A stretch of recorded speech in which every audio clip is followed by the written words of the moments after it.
네, 안녕하십니까. 그동안 고생 많이 하셨을 거라 생각됩니다. 정말 잠도 못 자고, 저 또한 거의 뭐, 계속 불안해하고 하루하루가, 저 주변 분들도 되게 그렇게 생각하시고, 어떻게 돌아가는 이 정세에 어떻게 맞춰 나가야 되는가, 네, 그렇게 막 불안해 하거나, 긴장하거나 그런 분도 많으셨는데, 이번에 또 다행히 사법개혁의 그 목적, 물론 이 가짜 뉴스와 거짓된 그 여론을 그 확산시키는 그 집단들, 그것에 맞서서 그들이 가짜 뉴스라고 확신하고 얘기할 수는 없었지만, 그래도 문통님께서 그래도 그 가족의 의혹을 가지고 간, 의혹이라는 거는 그게 확실한 증거가 아니잖아요. 그걸 가지고 사법개혁을 막을 수는 없다. 사법개혁의 의지를. 그래서 이제 임명을 잘 하셨고, 뭐 어떤 언론에서는 좀 기레기들 이제 안 믿어요, 솔직히. 이번을 통해서 그 악의 카르텔, 악의 고리가 철저하게 드러났다고 생각되거든요. 그래서 이 악의 고리를 우리가 확실하게 이해를 하는 것도 중요하고, 저도 몰랐고, 저도 이걸 준비하면서도 알게 됐고, 그리고 좀 더 한 번 더 놀라운 거는 그 딴지일보를 이제 하시는 그 딴게이라고 하죠. 딴지 유저분들의 그런 엄청난 능력들을 보았습니다. 거기서 이제 좋은 글들을 보고, 아, 사법개혁은 이미 진행되고 있었구나. 진행형이었구나. 대통령이 되자마자 사법개혁은 착착 진행되었다는 거를, 그 딴게이 분의 글을 보고 알게 되었습니다. 그 글을 한번 소개를 드릴까 하는데, 그 글들을 읽으면, 저 또한 되게, 아직도 나도 중생이구나. 나도 하나의 민중이구나라는 걸 알게 되었고, 자한당과 그걸 추종하는 그 집단들은 정말 무식함이 그지 없구나. 그거를 뼈저리게 느꼈어요. 그 자들이, 자한당이 얼마나 그 국민들을 그 이용해가지고 부려먹는지, 그들의 그 더러운 속내, 그거를 안 거예요. 지금 현 정부는. 그거에 대해서 한번 알려드릴까 합니다.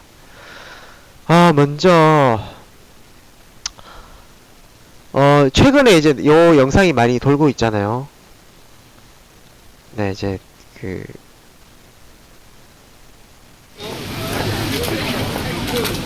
네, 당시 노무현재단 이사장이셨던 그때 대통령께서 검찰청 앞에서 이렇게 어떤 장면이 기억나실 겁니다. 네, 계속 1인 시위를 하셨습니다.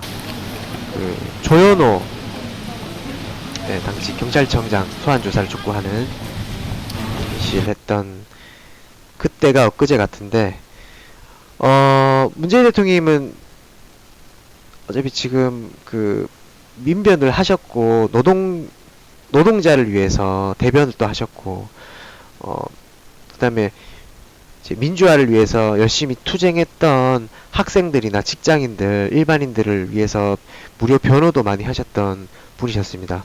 당시 부산에 제가 이 활동을 하면서 부산에서 알게 된 그 이제 그 형님이라고 하셔야 되나? 불러야 되겠죠. 그 이제 지인분들께서 이제 어떤 말씀을 하셨냐면, 당시 그 이제 이런 사건의 변론이라든지, 그분이 이제 노동자셨는데 사건의 변론이라든지 그런 것들을 도와주기 위해서 그 현장에서 다니시면서 메모로 적고 적으시고 직접적으로 이렇게 해주시는 분이, 당시에는 문재인 대통령님이 그거를 직접 하셨대요. 그리고 이제 법정에 나섰을 때는 이제 노무현 대통령님이 변호사로서 이제 해주셨고, 그런 기억이 있다고 하셨거든요. 매우 꼼꼼하고 침착하고, 그리고 분노를 참을 줄 아는 그런 분으로 알고 있다고 합니다. 그리고 재미있으시기도 하시고, 네, 되게 유머도 넘치시고. 그러면 지금 지금 본격적인 얘기로 넘어가서, 우리가 그 검찰 개혁에 제가 제목을 그렇게 깔았는데, 우리가 잘 모르고 잘 간과를 하고 있는 게 있었던 것 같아요. 그동안 조국 후보가 모든 사법개혁에 열쇠를 쥐고 있었다. 라고 생각을 하고 있었지만 그것만은 아니었습니다. 우리가 지금 지금 정치검찰의 이 가면을 쓴 정치검찰의 지금 행태들, 이것과 지금 조국 후보자가 이제 지금 법무부 장관이 되는 거에 대한 어떻게 보면 일종의 항명이자 걔네들의 생존권 투쟁이거든요. 그걸 위해서 여론과 자기가 할 수 있는 그 악의 고리를 다 이용하는 겁니다. 자한당, 기레기 언론들, 걔네들 다 이용하는 거예요. 부패 집단들, 종교 집단들까지. 그 더러운 고리, 그게 하나가 무너지면 다 무너지거든요. 지금 제가 봤을 때는. 그게 언제부터 이루어졌었냐, 그거를 간접적으로 볼 수 있는 게 바로 박상기 변호사님이 그 손혜원 의원님하고, 박상기 변호사님이 아니죠. 그 최강욱 변호사님이 손혜원 의원님하고 그때 그 팟캐스트를 운영하면서 검찰에 대한 내용을 얘기한 적이 있거든요. 그때 최강욱 변호사님이 그런 얘기를 하셨어요. 한번 들어볼게요. 나오는 얘기 중에 심지어 그런 얘기까지 있는데, 이게 또 뭐 정확히 그런 건지 확인까지는 못했는데, 자기들끼리 모여가지고 대통령이라고도 안 하고 무나무개가 그 다음에 민정수석도 아니고 조뭐라는 새끼가 어디까지 저럴 수 있나 한번 해보자. 이런 얘기들을 한다는 거예요. 그리고 과거의 경험에 비춰봐서 그런 사람들이 있을 법한 조직이에요, 실제로. 그러니까 과거에 이 사람들이 정권 초기마다 다들 검찰 개혁을 한다고 내세웠지만 결국은 실패한 역사들을 이 사람들도 체득을 해서 알고 있잖아요. 그러니까 니들이 이번에는 다르다고 하지만 그래, 법무부 장관 한 2명만 연속 낙마시키고. 그렇지, 나와봐, 또. 딴 놈 나와봐. 네, 한번 해보자. 해보자, 이거, 그래. 그리고 그렇게 되면 이제 당연히 국민들도, 왜 저렇게 장관 하나도 제대로 못 고르고 시끄러워. 그렇지, 벌써 그게 시작됐잖아요, 지금. 이렇게 하고 이제 또 이제 조선일보 뭐 나서가지고 이제 또 이래저래 뒷구멍으로 흘린 자료들 야, 받아가지고 이건 되게 중요한 얘기네. 보도해가지고 때리기 시작하면 또 시끄러워지고, 그 다음에 또 이제 야당들 뭐 들고 일어나가지고, 지금 벌써 그거 시작한 거 아닙니까? 조국 물러나라부터 해가지고. 그렇지, 조국 물러나라. 기가 막힌 이야기. 그거 하려고 하는 거잖아요, 지금. 너 또 지금, 나와봐. 다른 놈, 다음번 누구야? 자, 이게 지금 2년 전이에요. 네. 당시 대통령님이 초창기에, 네, 조국 민족수석이 임명을 했었을 때 그 당시 상황을 말하는 거거든요. 저는 그렇게 생각해요. 지금, 노무현 대통령님의 그런, 우리가 그 당시에 정치 검찰에 노무현 대통령님이 그 기레기 언론과 그 부패 집단들, 그 새누리당, 그 자한당에 대한 그 매국노 집단들에 의해서 철저히 여론 조작으로 인해서 피해를 보신 거잖아요. 희생을 당하셨고. 그거에 대해서 우리도 준비를 안 하진 않았거든요. 한두 번 속지 이제 안 속거든요, 솔직히. 철저히 준비를 했다는 거죠.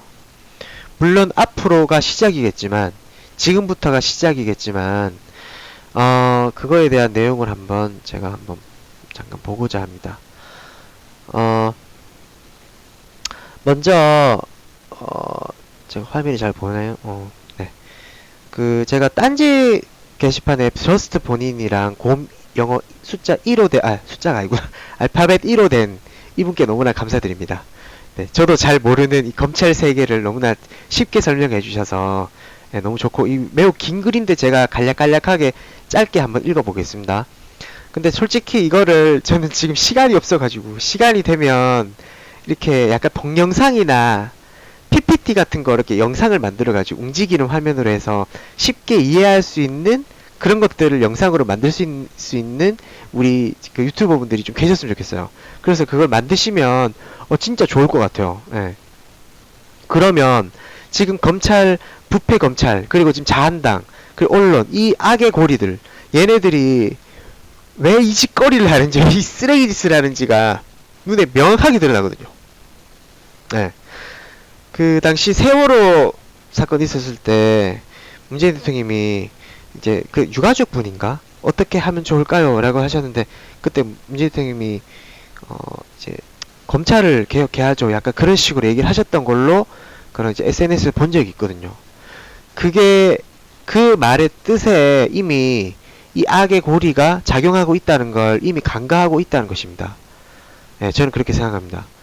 그 악의 카르텔 한 번 더 읽어보자면, 부패 검사나 그들의 기생충인 언론은 기득권과 부패 검사 정치인들에게 기생충처럼 달라붙어서 나팔수 노릇을 하고 있죠.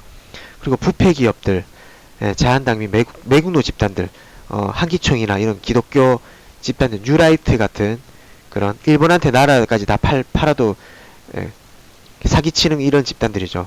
네. 반드시 처단해야 됩니다. 이걸 처단하는 방법은 그 처단은 이제 시작된 겁니다. 우리가 그 힘에 강하게 밀어붙여야 됩니다. 그러면 이걸 어떻게 진행되고 왔었냐 간략간략하게 한번 말씀드리자면 6월부터 7월 정도 됐을 때는 4명 이제 윤석열 해도 되고 뭐 열 해도 되고 윤대진, 조국, 박영철 이 4명이 힘을 합쳐서 이제 윤석열 그분이 이제 총대 매는 거죠. 총대 매서 이명박근혜의 그때 정치검사들 특히 우병우 계열이랑 그 우병우 계열은 문밀검찰총장 때 이미 날라갔대요. 이미 그때 문밀검찰총장이 그걸 처리를 했대요. 그리고 그 다음에 이제 남은 이제 공안검사 계열들 지금 또 공안검사 국회의원 해가지고 썩은 정치인들 많지 않습니까? 지금 곽상도 뭐 많죠. 곽상도는 진짜 토 나올 것 같아요. 그 인간은 국회의원인지 공안검사인지 모르겠어요. 하여튼 이걸 날리는 인사 태풍을 이제 시전한 거죠. 그래서 이 인사 태풍, 인사권을 이용해서 이제 그 사람들을 가감하게 자르고, 가감하게 이제 징계를 내리든지 자르고, 이제 인사권을 이용해서 이렇게 간 거죠. 갈아엎은 거죠. 지금 또 그런 그 흔적이 이제 공석으로 남아있는 게 주요 검사장 및 주요 보직 및 검사장이 많다고 합니다. 그 다음에 한 달 전인 7월부터 8월까지는 윤석열 입장에서는 이제 내가 총대를 맸었고 내가 열심히 했기 때문에 나머지 검찰개혁은 그 다음에 검찰개혁이랑 내가 검찰권을 내한테 달라 40년 동안 지난 40년처럼 검찰이 알아서 하게끔 해도 내가 이 정도 했으면 됐잖아. 이 정도 했잖아. 이제 그런 의도인 거죠. 근데 조국 입장에서는 이제 당시 민정수석이었죠. 나는 고마운데 그건 알겠는데 그래도 완전히 개혁하자 이런 입장이었다고 합니다. 여기에 우리는 이 법률, 이 율사들, 이제 사법, 검찰들이 어떤 식의 그 패거리들을 나눠서 그 패거리가 있습니다.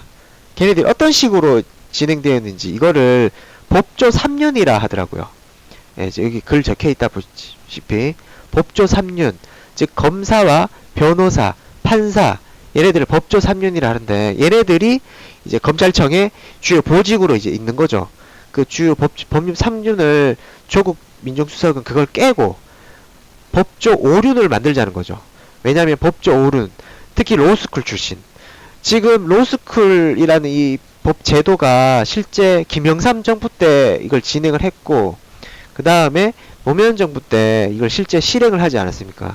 이 로스쿨 출신이 어떻게 나쁘다고 할 수도 있지만 지금은 이게 어떻게 됐냐면 기존에 있던 그 검사, 변호사, 판사 이들의 그 악의 카르텔에 연결된 부패 정치 검사들이 로스쿨 출신을 임용을 안 하는 이 사건 자체를 주질 않는 상황까지 벌어진 거죠. 그래서 이제 법대를 나오더라도 쉽게 이 법조인이 되기가 힘든 상황이라는 거죠. 검사가 될 수 없는. 그래서 로스쿨 출신을 대거 등용하고 법무부와 검찰을 완전히 분리시키자는 거죠.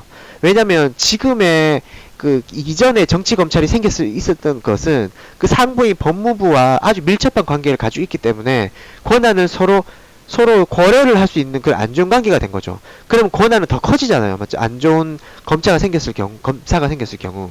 그래서 법무부와 검찰을 나눠서 법무행정 전문과 로스쿨, 그리고 검사 로스쿨, 변호사 로스쿨, 판사 로스쿨. 그래서 총 5가지. 이렇게 만들자는 걸 개혁하자는 걸 이제 계획한 거죠. 그러면 그거에 대한 역사를 한번 역사 히스토리라고 쓰셨어요. 법무부를 내주고 그럼 그 전에 문무일검찰총장은 어떤 일을 했나? 우리가 문무일검찰총장이 왜 계약을 한다 했고 왜 개혁을 하지 않지? 되게 안 좋은 우리 일반 입장에서는 별로 안 좋게 생각했잖아요.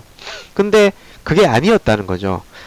문무일 검찰총장은 짧은 임기를 마치고 물러났지만 법무부를 이제 검찰이라는 그 법무부와 검찰청의 그 거대 조직을 뭉쳐있는 그 거대 조직을 떼어내서 법무부를 독립시키는데 일조했다고 한다고 합니다. 법무부 조직을 보면 지금 장관을 빼고 74개 정도가 있고 검사만 차지할 수 있는 보직이 61개입니다. 그러면 법무부 이제 법무부면 그러면 검찰청에 있는 검사들이 법무부 상부인 기관에 법무부에 내가 보직으로 앉을 수 있는 그 입장이 된 거죠. 무려 61개나 거의 다잖아요. 그러니까 법무부와 검찰의 인사권 서로 아는 사람들이니까 당연히 이게 문제가 생길 수밖에 없죠. 네. 그게 이런 일들이 왜 어떻게 벌어졌냐? 바로 이명박근혜 때문에 이런 일이 벌어졌다고 합니다. 이명박근혜 자체가 사법부도 마찬가지지만 네. 이런 검찰 조직까지 왜 맞출 수밖에 없죠. 우병우가 있었기 때문에. 네.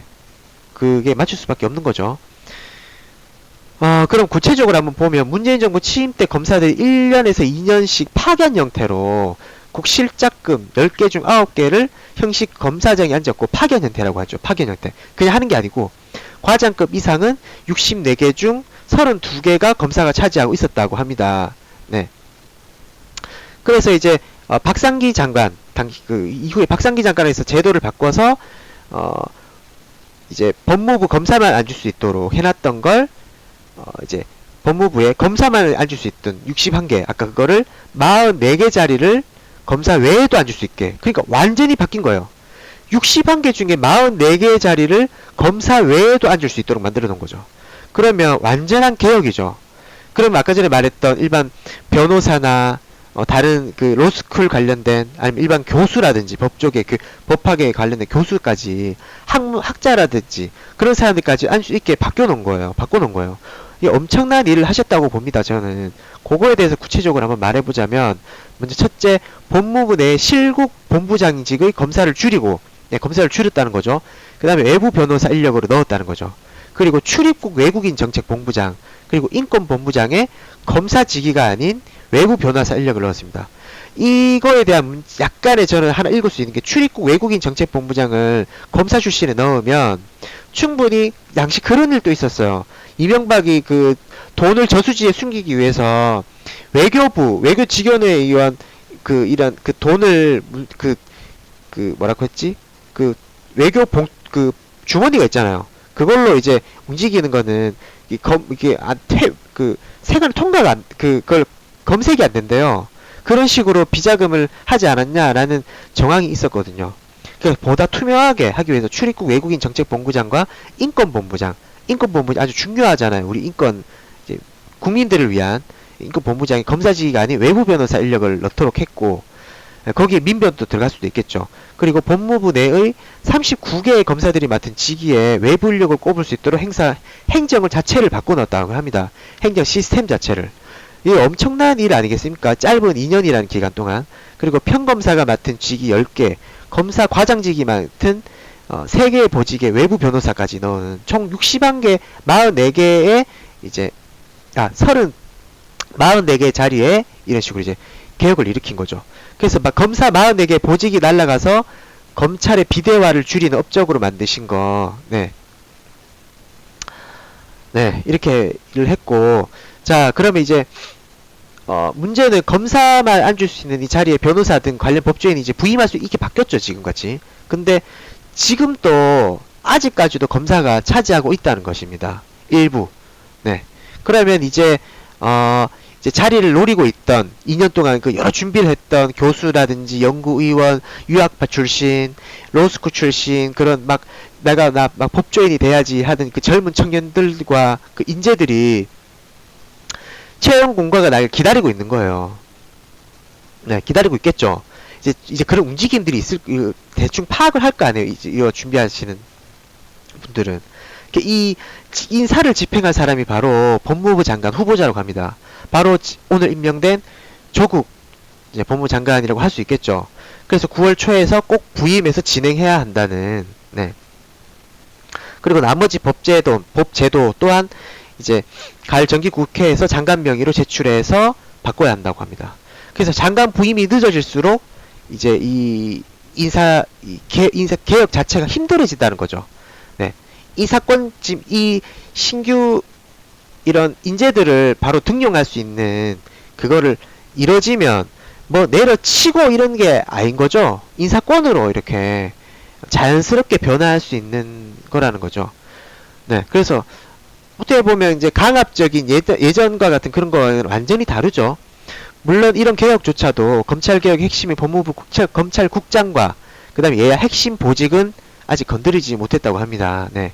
근데 이제 조국 민정수석이 이제 이렇게 하는 거 보니까 분명히 이 사람이 가만히 있을 사람이 아니다 라고 이제 느껴진 게 바로 주말에 검찰 내 핵심 보직인 감찰본부장과 사무국장 자리에 인사 승인이 나지 않던 상황이었습니다. 그때 그거를 추천한 게 바로 윤석열 검찰총장이었고, 네. 8월 기준에서 전임자 퇴임 예고가 되었던 거고, 그때 이제 윤석열 검찰총장이 당시 그 황교안 법무장관 때 이제 그 외압으로 인해서 대구 고검으로 이제 차출된 밀려난 당시, 그 당시에 만났던 이제 그 인연에 있던 그 측근을 자기 자신의 이제 밑에 있는 분이죠. 그 차관으로 이제 국장으로 이제 들어오려고 했는데 그거를 이제 일주일 동안 보직을 하지 않는 상황이고요. 자, 그리고 윤석열은 그 당시 지금 최근까지죠. 윤석열 검찰총장이 어떤 일을 했냐면 이제 공안 검사를 이제 내어줬다는 거죠. 즉 공안 검사를 개혁했다는 거라고 볼 수 있습니다. 특수부는 남겨두고 지금 특수부가 이런 그걸 다 조사하고 있지 않습니까? 네. 그러니까 윤석열을 아시다시피 이제 공안 검사들을 이제 날려버려보고, 네, 그들을 이제 인사권으로 이제 적절하게 보내고 특수부를 과거 중수부 수준으로 규모를 확대했습니다. 확대한 상황이고 그의 첫 수사를 조국 후보자로 한 겁니다. 네. 그러니까 이런 자기가 나한테 권한을 달라 그거에 대한 항명이라고 밖에 볼 수가 없는 거라고 봅니다. 네. 근데 저는 뭐 이때 길도 있지만 한번 읽어볼까요? 내가 피모척 까면서까지 정권 비위 맞춰주고 인적 개혁 해줬으니까 내 40년간 법 무시하고 그냥 내가 임명하는데 내 수족 자리 내 법대로 임명한다. 내 밑에 사람 좀 임명해도 이렇게 여론했잖아. 약간 거래하다시피 하는 거죠. 솔직히 거래할 수 있는 입장이 아니잖아요. 상부와 이제 그 상관과 부하의 입장인데 그만큼 검찰의 권력이 세다는 거를 반증할 수 있다고 봅니다. 그나마 깨끗하다고 우리가 내겼던 국민의 편에 있었다고 했던 정치 검찰이 되지 않았다고 했던 윤석열 검찰총장이 이런 입장을 내놓았다는 거 자신도 모르겠죠. 그거를 그만큼 검찰 조직이 얼마나 정치 검찰로 오랫동안 자리 잡았나를 볼 수 있는 한 예라고 볼 수 있습니다. 그리고 이제 꼼수가 뭐냐면 윤석열이 바뀌려는 대검 과장의 직위 20개가 검찰 내에서는 좌천으로 비춰져서 깊이 부여서였는데 그러다 보니까 직제 검사가 아닌 자도 앉을 수 있도록 그만큼 이제 여기가 사람들이 안 들어올라고 하는 거죠, 자꾸. 예. 인력난에 시달려서 지금 부장검사급의 채용 공고도 낼 정도라고 합니다. 근데 이거를 검사만 앉을 수 있게 바꾸려고 했다는 거죠. 그럼 이거를 민정수석실에서 몰랐을까요? 당연히 알았겠죠. 네. 그럼 이걸 검사를 바꾼다는 거는 검찰개혁에 반하는 게 아니겠습니까? 법무부 개혁과 검찰개혁에 반하는 것이기 때문에 윤석열 검찰총장이 이상하다 라고 직감을 했을지도 모릅니다. 네. 그런데 저는 이 윤석열 검찰총장을 완전히 배신 때리는 나쁜 사람으로 생각하지는 않습니다. 지금 이런 일련의 상황을. 자신도 검찰의 개혁을 원하는 사람 중에 한 사람이었습니다. 하지만 그 그릇이 조금 작다는 거죠. 예. 그리고 그 검찰 안에서 조직된 안에서 그 충성했고 그 안에서 열심히 했던 사람이기 때문에 그 안에밖에 모른다는 걸로도 좀 비춰질 수 있어요. 그만큼 시각이 조금 좁은 면도 있는 것 같아요. 저는, 지금 이미 법무부 장관이, 조국, 법무부 장관이 된 상황에서 윤석열 검찰총장이 이렇게 했으면 좋겠습니다. 물론 지금 자진 사퇴하라는 얘기도 많이 나오고 있습니다. 이 자진 사퇴하려는, 물론 이거는 윤석열 검찰총장이 자진 사퇴한다고 해서 이 특수부가 가만히 있을 검찰도 아닙니다. 왜냐면 그들이 검찰 개혁을 했는데 왜 이렇게 나오냐라는 그런 마음에 배신감도 좀 있겠죠. 그런 마음에 이런 행동, 이런 이제 압수수색이나 이런 과한 검찰 권력의 남용을 보여줄 수가 있는데, 그럼 이걸 하기 위해서는 저는 윤석열 검찰총장을 조금은 윤석열 검찰총장이 스스로 무엇이 검찰개혁의 옳은 길이고, 당신이 그렇게 검찰의 검사들을 사랑하고, 당시에 최동욱 검찰총장이 그렇게 외압으로, 윤석열 검찰총장도 외압으로 당했잖아요. 그런 상황을 그런 상황이 싫잖아요, 솔직히. 그런 검찰이 되기를 원치 않잖아요. 그러기 위해서는 저는, 스스로 지금의 이런 모든 걸 다 내리고, 진정한 검찰총장으로 다시 거듭났으면 좋겠습니다. 그리고 그동안에 이런, 아까 전에 3윤 났습니까? 아까 전에? 제가 아까 했던, 갑자기, 저도 이 너무 어려워갖고, 3윤이라는, 법륜 3윤이라고 하는 이 제도를 깨야 됩니다, 저는. 시대는 바뀌고 있고, 검찰이 깨어나고 조직된 힘을 가지고 있어야만, 네, 그 권력조차 깨끗해집니다. 그리고 떳떳해지고, 국민이 지지받는 검찰이 되는 게 목적 아니겠습니까? 네, 그래서, 네, 저는 그렇게 마음을 바꿨으면 좋겠습니다. 네, 마음을 바꿔서, 이번에, 남부지검으로 이제, 넘어간 패스트 트랙, 똑같이 동일한 선상에서 아주 공정하게 조국 후보자를 조사한 것처럼 그렇게 강하게 조사해 주십시오.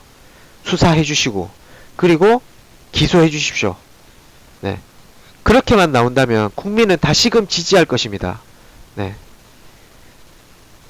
그것이 국민의 외침이고, 그것이 정의를 위한 길이라고 생각합니다. 네, 그리고 마저 한번 더 읽어보겠습니다. 자, 네. 그러면,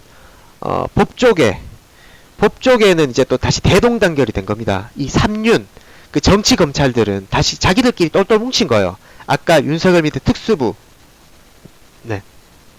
그리고 이제 일부 남아있는 부패 검사들, 걔네들은 법조 4륜, 5륜, 나눠지는 걸 꼴을 못 보는 거예요, 막. 자기들 텃세도 있고, 자기들이 그만큼 해먹은 것도 있는데, 더러운 거죠. 얼마나 더럽습니까? 그동안에 이거 얼마나 해먹었겠노? 검찰 혼자만 해먹으면 아니잖아요. 그거와 관련된 기업들, 대기업들, 그리고 자한당, 이 쓰레기들. 오죽하면 검사가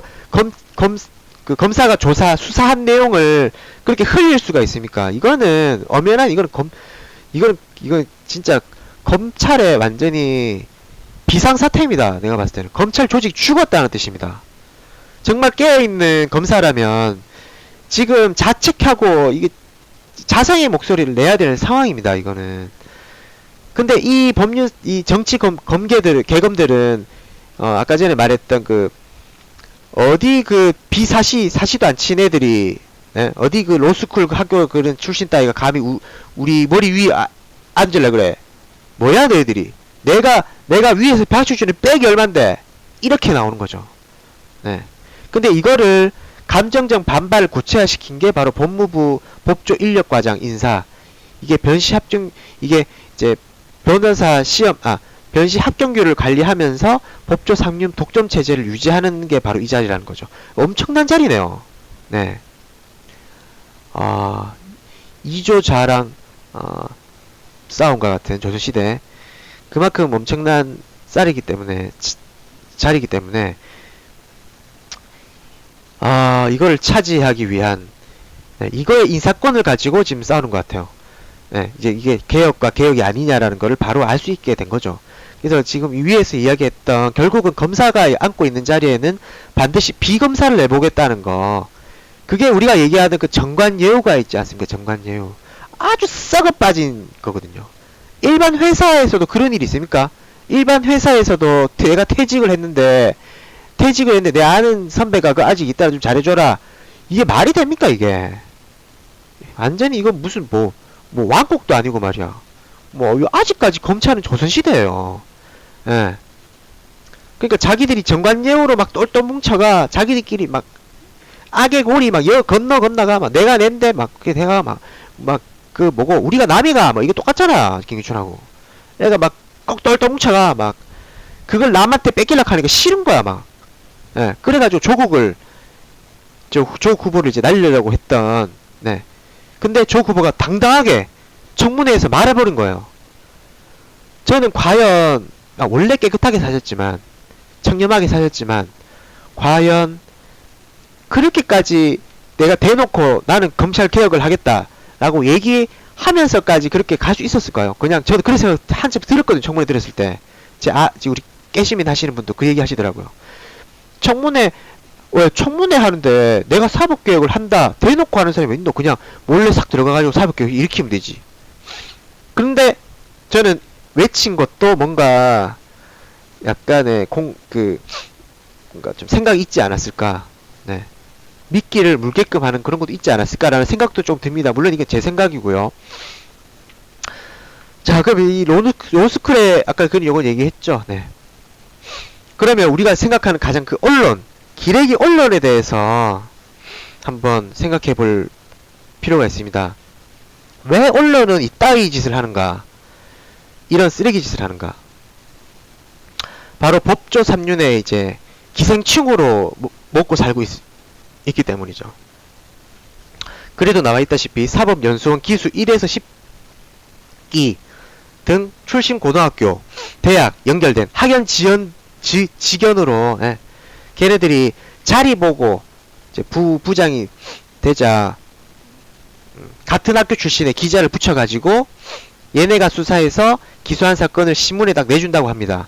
그러면 상급자인 부장검사의 이름이 박혀가지고 뉴스가 딱 나가면 그럼 조중동은 검찰에 그걸 딱 납품 딱 하고 상급자가 딱 보고 사건 딱 하면 상급자 보고 잘했다 니 잘했다 해가지고 그렇게 칭찬해주면 또 밑에는 또 진급하고 그 기자는 또 기자도 진급하고 그렇게 먹고 하는 그런 관계를 했기 때문에 지금 언론이 썩어 빠졌다는 겁니다.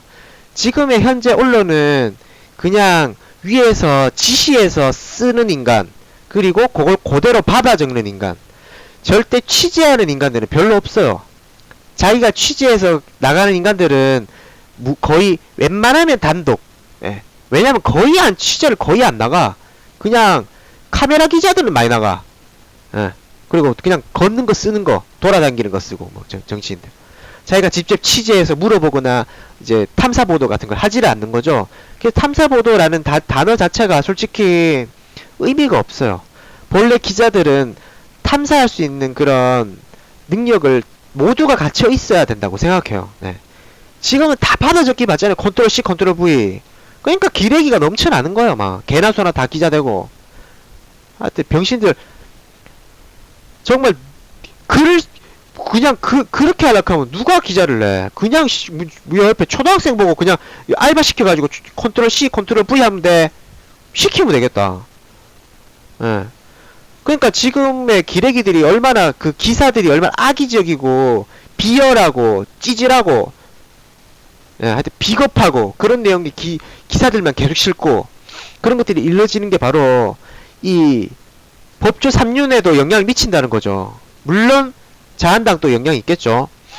근데 여기서 저도 좀 놀라운 거는 요거 밑에 내용인데 한국 언론은 글자로 돈을 봅니다. 매문이라 합니다. 매문. 글자로 협박해서 광고를 유지하고 협찬을 받는다고 합니다.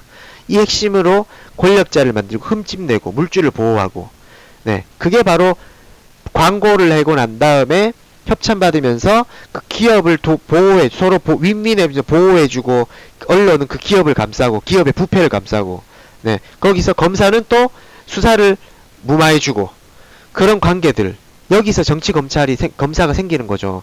자한당도 그에 일조하고 있고. 그게 깨진 게 김대중 정권의 신문업 등록제, 즉 인터넷 뉴스 시대가 개막이 된 거라고 합니다. 그게 이제 인터넷 뉴스라고 하면 정말 많이 이제 그 뉴스가 많이 생겨났잖아요. 네, 그래서 기자증을 발급하면 이제 그걸 이제 언론사를 만들어서 누구나 다양한 언론을 접할 수 있는. 근데 그거를 은근히 다시 규제시키는 게 바로 네이버와 다음과 같은 뉴스 제휴 평가위원회라고 하네요. 네이버와 다음 같은 경우는 포털이기 때문에 그런 인터넷 신문 언론사에 대해서 다 안 실잖아요. 포털 사이트니까.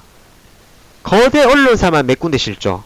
그러니까 그 자체가 언론 자체, 그리고 게다가 뉴스나 네이버나 다음에서 그 뉴스에 나오는 그 기사거리는 투명하지 않다고 보거든요, 저는.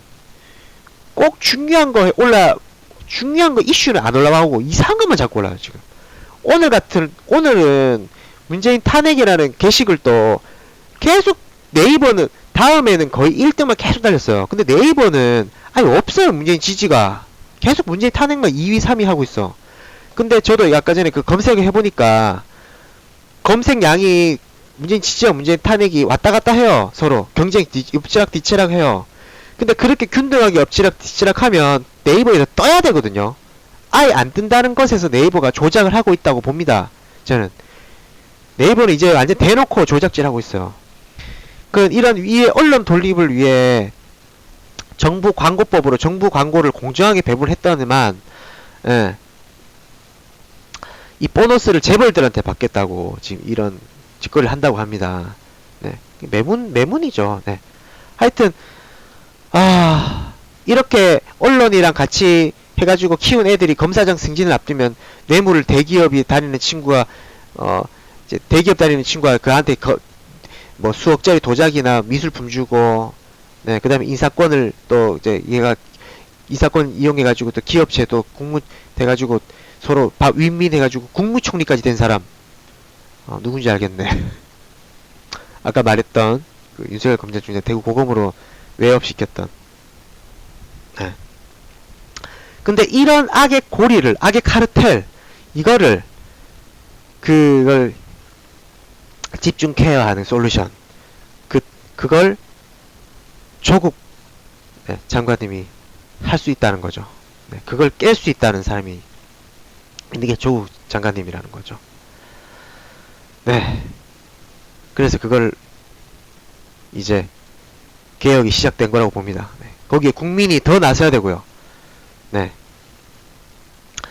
자, 그러면 그들은 앞으로 어떤 식으로 행동할 것인가? 이 부패 검사들은 마지막까지도 여론을 이용해서 그들에게 유리한 방법으로 정부를 교란시킬 것이고, 언론을 또 자신의 유리한 보도만 또 계속 보도할 겁니다. 아까 말했던 악의 카르텔 새끼들, 그 완전 우리가 남이가 개삼면서 또 계속 막 퍼뜨리고 막 그냥 가짜뉴스 계속 막 사기치고, 그럼 우리 어떻게 해야 되노? 우리는 어떻게 해야 될까요? 네, 그건 좀 이따 얘기하고, 아까 말했던 윤석열 검찰총장은 특수부와 함께 끝까지 발악할 겁니다. 근데 전부 다 뻐럭났어 지금. 이게 검사야 싶어. 뭐야 이거 네티즌보다 더 못해. 우야지 하는 거야. 뭐 일부러 하는 거야. 엑스맨이야 뭐야. 일부러 뭐 자살골 넣는 거야. 지금 만약에 진짜 이렇게 학명으로 일한 발악이라면 저는 윤석열 검찰총장이 다시 한번 다르게 생각해봐야 된다고 생각합니다. 네. 네, 왜냐면 앞으로 검찰총장으로 가기에 지금의 이런 행보를 계속 해나갈 경우에 앞으로 검찰총장의 미래가 암울할 수도 있습니다. 게다가 그 밑에 있는 특수부까지도 힘들어질 수 있습니다. 저는 서로 윈윈하고 검찰 개혁을 꿈꾼 분들끼리 모였기 때문에 같은 마음으로 뭉쳤으면 하는 바람입니다. 그러지 않으면 사퇴해야죠. 네. 그리고 자한당은 솔직히 자한당이 이걸 알까 싶기도 해요. 네, 무식해가지고. 네. 이런 걸 준비하고 있는 걸 자한당을 알까? 뭐 알 수도 있겠지. 근데 과연 그렇게 똑똑하진 않을 것 같아요.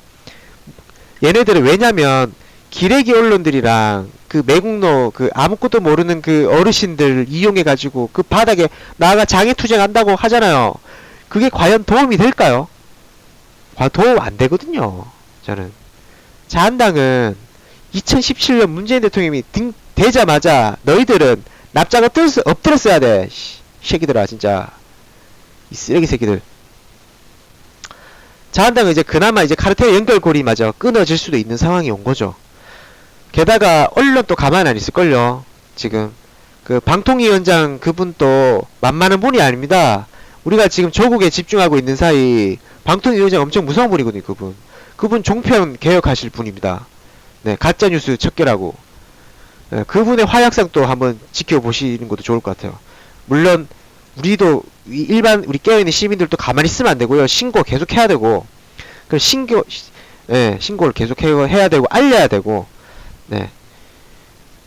네이버는 진짜 박살을 내야 되고요, 저는. 자, 그럼 우리가 외쳐야 될 거는 이제 조국 후보자의 그런 인사청문회와 관련해서 그 일련의 사건들만 봐도 뭘 해야 될지를 검찰이 스스로 드러냈어요. 그게 뭐냐? 바로 공수처 설치입니다. 권한 남용을 완전히 증거도 없는 정황만 가지고 기소를 해버렸어요. 소환도 없이. 그거는 기소권 남용입니다.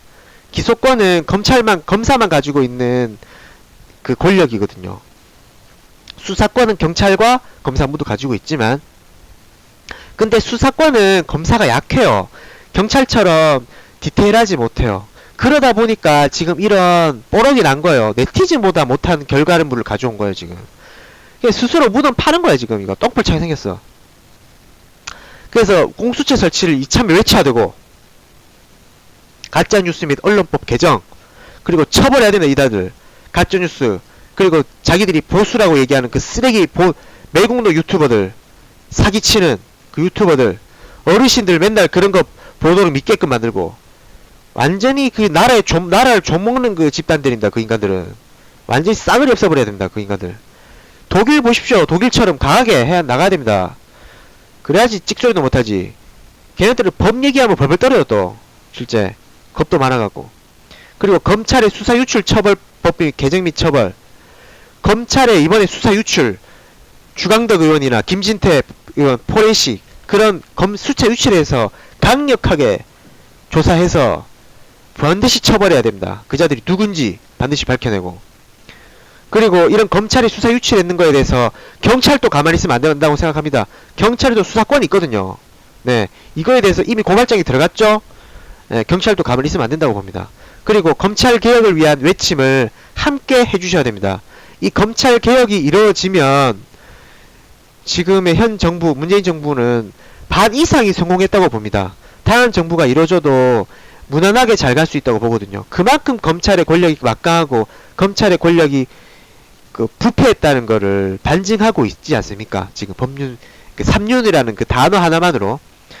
그거를 국민들이 강하게 외쳐야 됩니다. 그리고 다시 촛불을 들어야 되는 거죠. 네, 민심의 힘으로.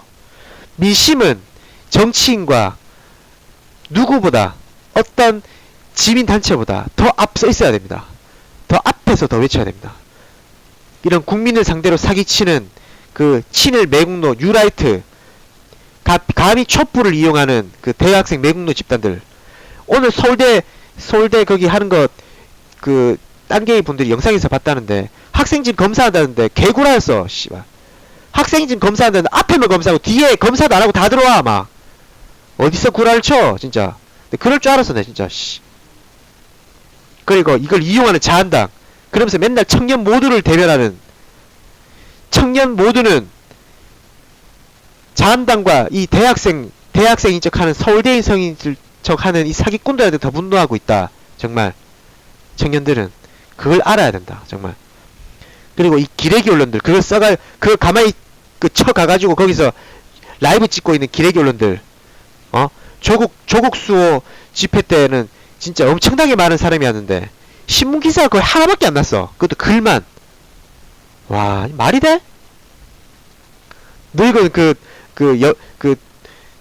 영감들, 그 어르신들 아무것도 모르는 거 당해갖고 태극기 들고 앉아가지고 이렇게 서 있는 거는 뭐 몇천 명씩 오버해가지고 더 적고, 이것부터가 이미 썩었어, 이미. 그리고 이제 부패 검사들, 이들을 향해서 저가 지금 이렇게 얘기한 것보다 더 세게 외쳐야 돼요. 우리 예전에 이명박근혜 때 기레기 지나가면 소리 질렀잖아요. 기레기 새끼야! 하면서 꺼져라고. 그렇게 해야 됩니다, 이제. 네, 오늘 말이 좀 길었습니다. 생각보다 지금 이런 검찰의 개혁은 이미 진행되고 있고, 그거의 정점을 조국 장관님께서 꼭 찍어주시길 바라고, 촛불은 이제 시작이라는 거, 이제 적폐청산의 본격적인 그 호랑이의 외침에 등에 올라탔다는 거, 그것이 국민의 외침이고, 네, 우리 모두가 다시 자주 독립을 위한 그 밑바탕이 되지 않을까, 네, 싶습니다. 네, 오늘 여기까지 마치겠습니다. 좀 지루했죠? 글만 읽어가지고. 네.